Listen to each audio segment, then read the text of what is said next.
The ambassadorial room of the Unity Palace this Friday, January 10, 2025, already seated our high commissioners, ambassadors, chargés d'affaires, and heads of international organizations accredited in Cameroon as they await the arrival of President Paul Biya to deliver his last conventional speech to the international community before the next presidential elections in October this year. To the about 80 foreign dignitaries in the hall, Paul Biya begins his 2025 New Year wishes address to the diplomatic community with an expression of gratitude following the election of former Prime Minister Philemon Yang as president of the 79th United Nations General Assembly. Il me plaît de dire que grâce au soutien de vos pays, I am pleased to say that, thanks to the support of your various countries, the said candidacy was successful. I wish to thank your various governments and the international community. et à l'ensemble de la communauté internationale.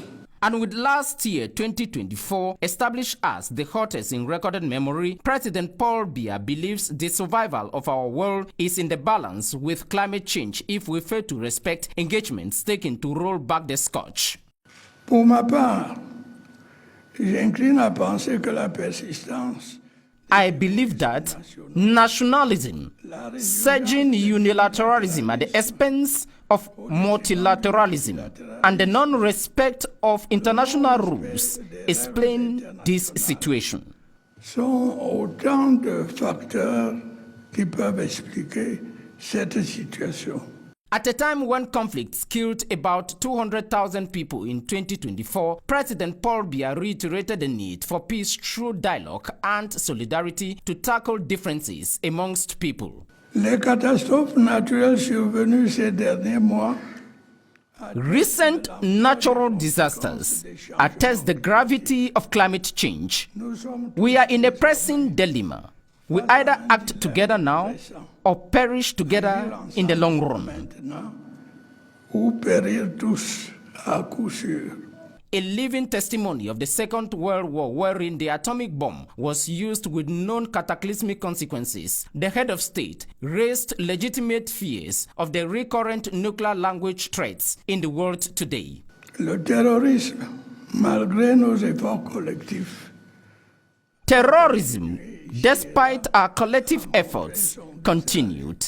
A nuclear war with terrible human outcomes is evident in our uncertain world today. désormais, dans notre horizon incertain. To effectively tame some of the world's pressing needs like ending terrorism, inequalities, and financial stress, Paul Biya proscribed multilateralism over unilateralism as the solution, putting the United Nations at the center of all of it. Ce dont notre monde a besoin, What our world needs is solidarity.